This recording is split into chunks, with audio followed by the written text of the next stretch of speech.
But they didn't, and that was kind of Yeah, disappointing. but that's the whole thing is I don't know if It's a shame because it was such a pet project of Walt's. Right.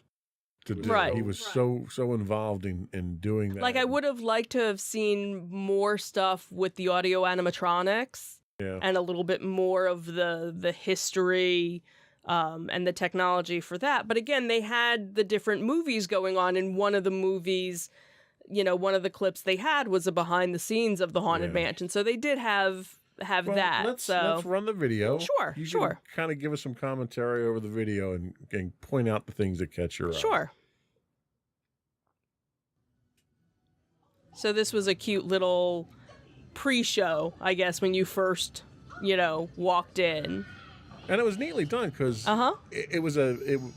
when you're there, it's a hologram. It's a multi-screen, three-dimensional hologram. Yeah. So, of course, being able to see, Walt Disney like that was really kind of cool. Kind of creepy, but kind of cool all at the same time. We believe in it all the way. We have confidence in our ability to do it right, and we work hard to do the best possible job. There's really no secret about our approach. We keep moving forward, opening up new doors, doing new things, because we're curious. And curiosity keeps leading us down new paths. We're always exploring and experimenting. Everybody ready? Then on with the show! And move along! Right. Yeah, so this is the first section that you kind of walk through, and it shows, Oswald. Then this was an area where they had concepts of the different parks, different lands, and of course the Haunted Mansion right there.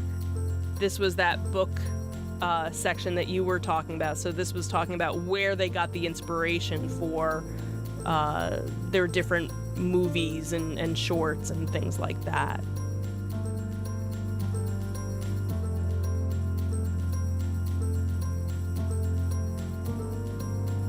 And this was, again, the innovation area and the multiplane, a miniature version of the multiplane camera.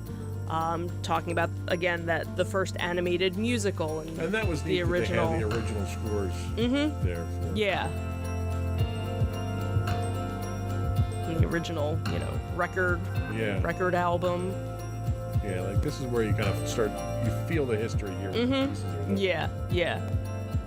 And then they had various different costumes from some of their live action. So this was from the Cruella movie. So that's one of the interactive ones where you can listen to the... Right, so they kind of had like a little history of Cruella. What's this? I don't know, some science fiction. Some science fiction-y thing, and some dice from a guy that wants to be a pilot, and oh look, it's chicken. No, it's pork. Well, that's dinner. And of course, BB-8, and these were screen-used props that were here. Right. So some, they had a nice little Star Wars section, so it was kind of cool, obviously. It was little, though. Yeah, it was kind of surprising that it was as small as it was. Here's those books again. Yeah, and there were different interactive things with that each of them had screens on there. And then this was the music section, talking about how influential music, and how much a part of music is. There's that creepy doll. There's that creepy doll. It's a small world. And this is neat because it actually lights up, like there's a shot of the actual ride there, yeah. And they lit up. Ironically enough, the devil not nearly as creepy as the other one was. Yeah, definitely not as creepy as that. And he's from, Mr. Toad's Wild Ride. And then this was interesting, so... in a creepy way. In a creepy way. I have a story about the doll that we can talk about after the video.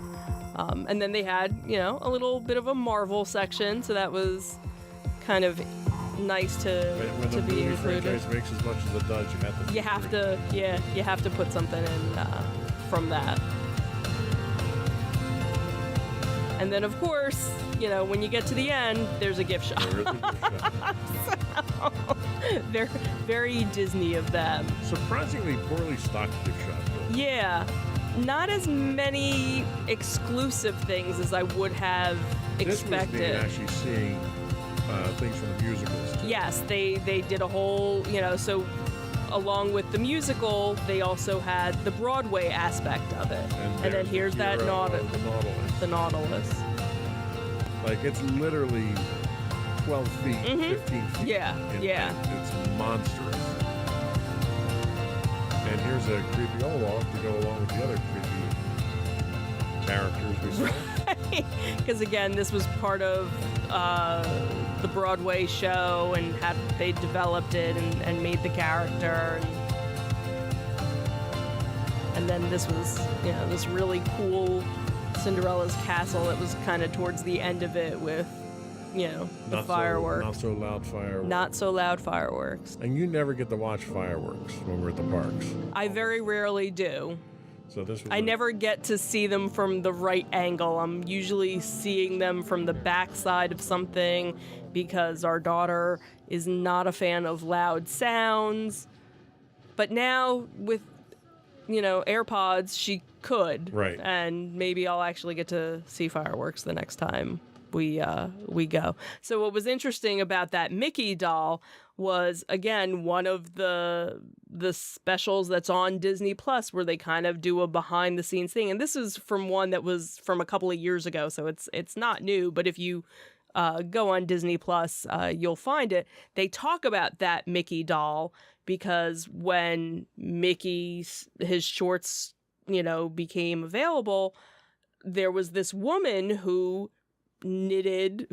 sewed this doll and had sent it to Walt, and he loved it so much that he kind of hired her to make them, but she couldn't make them fast enough, so she actually sold the pattern to McCall's, so that's what that doll represented there, where you could go and buy the pattern to make your own Mickey Mouse doll. So that was kind of, an interesting, side note of seeing that and then seeing it on the television show too. So to wrap it all up, what are your final thoughts on the Disney 100 exhibition at the Franklin Institute? If you're a fan, you have to go. You can't miss this opportunity, especially if you're somewhere within the East Coast, or if you're out on the West Coast and you want to fly out to Pennsylvania to Philadelphia and make a weekend trip of it. There's obviously enough stuff to do in the area. We're pretty historic in the Philadelphia area. We've had a couple of things happen here, so you could definitely make a week. A long weekend trip. What's nice is that if it's something where you don't want to do the rest of the museum, because if you if you go during the day with the exhibit, you get the rest of the Franklin Institute included in it. But if it's something where you don't want to do that, they do evening hours Thursday through Saturday from 5 to 8 p.m. So it's a little bit less because you're just doing the exhibit. But if you want to have, a full day, then obviously you can do the museum as well as the exhibit. And again, up until August 27th in Philadelphia. Then, unless you're in Munich, then that one starts in April. And then this fall, it'll be in London. All right. And, like you said, we're going to probably go back again in the evening just for the exhibit. Right. Hopefully it won't be as crowded, but fortunately we have plenty of time to do it. Absolutely. All right. Well, we're going to take a quick break. And when we come back, we're going to talk about ZoloCon. We'll be right back.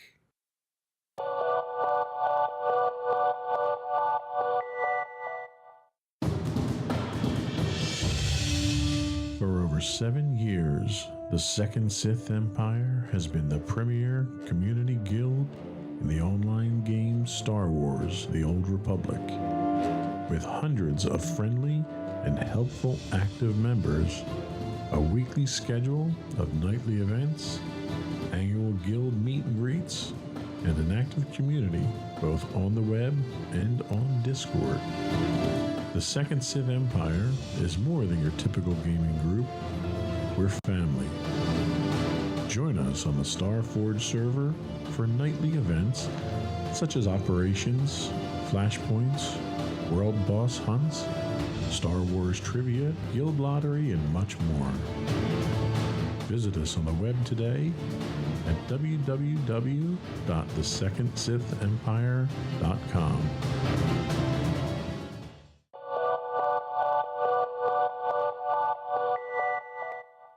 Welcome back to Insights into Entertainment. Now we get to talk about ZoloCon. Sorry, I can't help myself. I know. So, ZoloCon is a sci-fi and fantasy expo that focuses on vintage toys and comics from the 1970s and up. Tell us about it. Tell us about your experience. How did you enjoy it this year? So this past weekend, it's funny because as far as we knew, they only did it once a year. And then I guess last year or the year before, they started doing it twice a year. Now, this year, they'll actually be doing 3 different events. So this happened to be what they consider their winter edition. And it was actually the largest one to date. And we could definitely tell vendors all over the place in various different places, even in some parts of the building we had never even been to before. And every area was jam-packed. I don't think there was really any empty spaces this year. Usually you'd go through there and you'd see like empty vendor tables or vendors that didn't show up for Sunday or something. Everybody was packed. Yeah, everybody was there. You have the main room where the centrifuge is, which is the highlight of the whole thing. Right. You have another room at that level and then a hallway that was packed. Mm-hmm.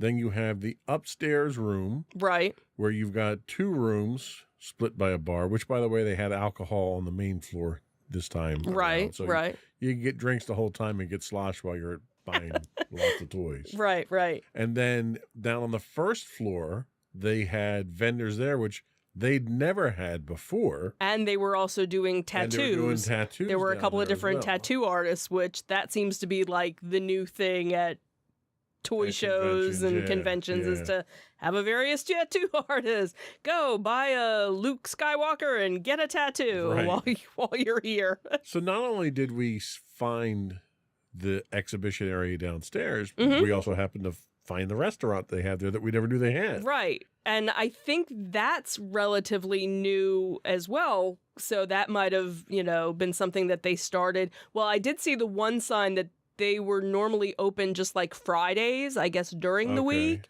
So maybe on the weekends or if they have an event and they know there are going to be people around.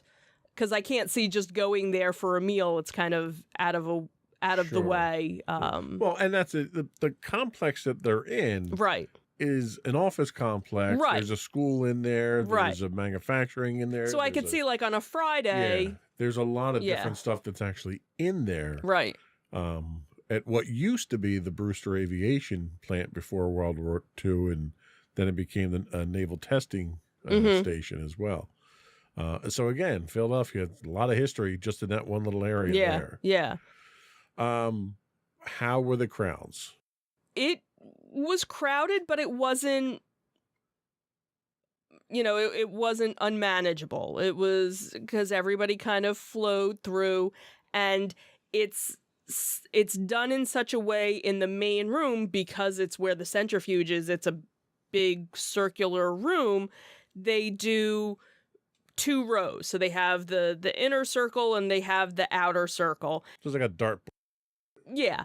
And they leave enough room in between so you definitely don't feel like you're, getting, claustrophobic. And usually what we end up doing, because there's so much on both sides, is we'll do each, each aisle, each circle twice. We'll do, the outside. So we look at just that, So do the left side, then you do the right side, then you come to the inner circle. Do the right. left side, do the And right so that side. this way we get to see, everything, so that we're not, oh, did you see that? No, I was looking over here. And I never felt like there wasn't enough room to do that.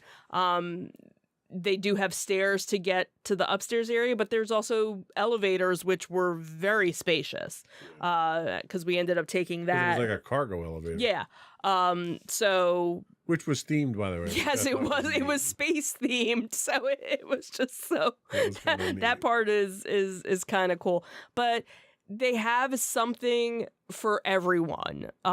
They have if you're into Pops, which that seems to be a Which I'm not. big seller. Almost everybody, you'll find a handful or two handfuls of vendors that are selling that. Then you have brand new toys that are out. Obviously the vintage toys, and that's what a lot of people obviously are going for. There was the one vendor, I think this was the first time we saw, who does pins. Yes. Beautiful pins. So between Maddie and myself, we bought a bunch of different pins. Well, and even the pendant guy that I had bought the one Yeah, I was thing going to at, say the which I don't pendant. want to talk about because he hasn't gotten his Right, he presents yet, hasn't but- gotten his stuff yet. But the pendant guy that's there who hand makes his own pendants. Right, And it was neat because he's there interacting with you. He's not just selling his stuff. right.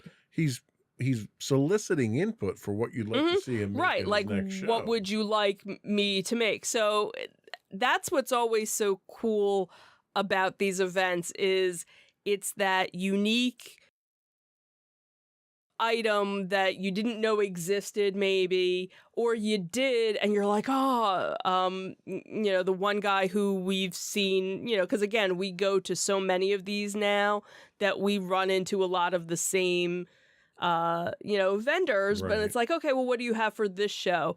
And the one guy, he sells Lego minifigures and he makes the Lego figures. This time around, I didn't buy a Lego figure from him. He was selling purses and wallets, and he had a Haunted Mansion purse, and I was like, all right, take my money. Yeah. So Yeah. again, something you never know what you're going to find when you go. And like you said, part of the whole ZoloCon experience is the venue itself. Just, knowing the history of that building and what happened there. And that was what was kind of cool too this time around, was because we were going to these other areas of the building, there were more pictures and plaques and different historical things about what had happened at that building in the past. So that's The one really kind of thing cool. that I had noticed was while it was vendor heavy, it was kind of light on artists this time around. There wasn't many. Like last time, there was probably 3 or 4 times as many artists Yeah. on that inner ring there. Didn't get as many artists this time. So I don't know if it's really it's not a comic book show, Right, even though there are guys that are selling comics. right. So you don't get a lot of artists. They had the one author there who Maddie had bought her book last time. that Oh, we were okay. there.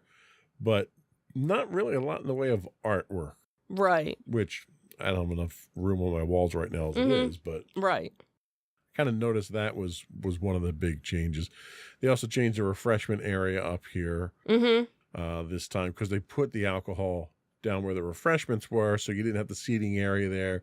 So Right. for someone like me who I can't stay on my feet that long, it was kind of difficult trying to find little nooks and so forth here. And in fact, when we left, I had to send you guys back up for Right. the last piece I wanted because I just couldn't do all the walking. Right, right. So happy with what you got. Did you get anything that was good? Yeah, like I said, Maddie and I got a couple of pins. I ended up getting some Star Wars Pyrex, really for you, for Right. lunches. So, interesting, unique things that wouldn't have thought Well, to find. And cue up the video. Sure. We can. This was video footage that we took while we were there, and I had Maddie walk around with the camera for a little bit. Mhm. just to see what some of the things were that they had.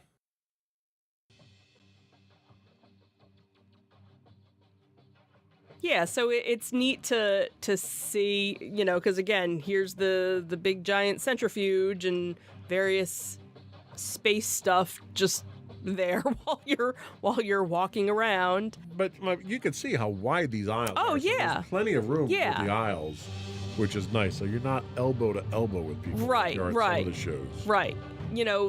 Some of the sections, with individual vendors, if they had like a little corner and you wanted to go into the corner to see, then it might have been tight. But other than that, for the most part, and there were a lot of people there when we were there, so it wasn't like it was. And this was Sunday that we were there. Right. We usually always tend to go on a Sunday. If we're not going for panels or for celebrities, which we usually don't go for, we'll almost always go on a Sunday. We'll go on the last day of the show because the vendors tend to be a lot more interested in selling their stuff. Right.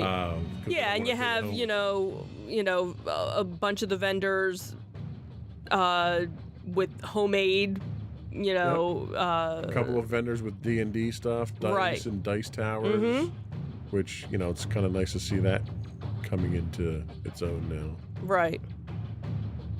I really need to coach her on how not to make some movements with the camera. A couple of these I had to slow down. Go slow. Yeah, it's just such a nice, because like the one vendor selling coffee, he wasn't there at this one. So, here was the pin. Yeah. And ton of pins. Ton of different types of pins, and more on her website, which is nice. A couple of people dressed up, not a whole lot. Not a lot. But, there were some. They were doing a custom toy. Well, they usually do a costume contest. Did they do that on Saturday? Is that why? I don't know. Maybe, but they were doing a custom toy contest. Right, like a action figure. Right. Toy. Yeah. Right. So again, lots of different pops. I was talking to that particular vendor. He said he's got 3,000 pops back at his shop. Oh, I bet. Right I bet. And then you have different video games. So if you play any, older systems, there's usually always a couple of different people selling that. Sometimes you get a t-shirt person selling things. The one t-shirt guy who does t-shirt artwork and pins, he happened to be there, so I picked up a t-shirt from him. Maddie picked up another pin of his because I follow him on Facebook, so I knew he had an Owl House, which is one of the shows that she and I watch on Disney Plus. So he had a pin that had come out a couple of months ago. So we knew he was going to be there, so we definitely made a beeline to go and get something from him. Well, and the thing that's really nice is that when you have that many vendors there, you don't get a lot of duplicate vendors. You get a lot of variety, a lot of different things to choose from. And the vendors, like the interaction with the vendors, I think since COVID, really, I've noticed, has been very positive. They're very outgoing. They're very engaging now. Because everybody misses being around people and talking to people and doing this. And I struck up a conversation with one of the vendors. I was there for 15 minutes just talking about, how the shows have been going and how business has been and, different types of customers. And they're not just vendors. They're people that love the same things that you love too. So it's almost like a community at this point. Oh, absolutely. Nice. Absolutely. And that was, they, one of the Facebook groups, they had a Facebook group and it was one of the organizers of it. And he was just over the moon about, how,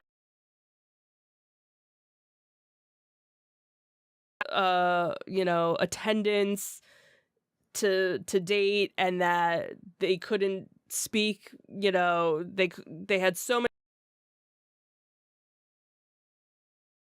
that were there about just everything all around, just giving out the love. It's a great show. It's a great venue. It's not far for us.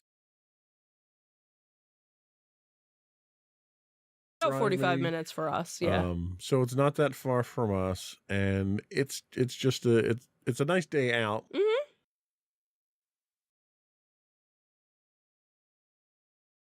Exactly. And that's what's always, and I think for us now, we've kind of, we've gotten to the point where we just have way too much stuff. You've seen our collection, and it's still, since we did that video, a year ago now, there's been more stuff. And that was only a small sampling. That wasn't even all of it.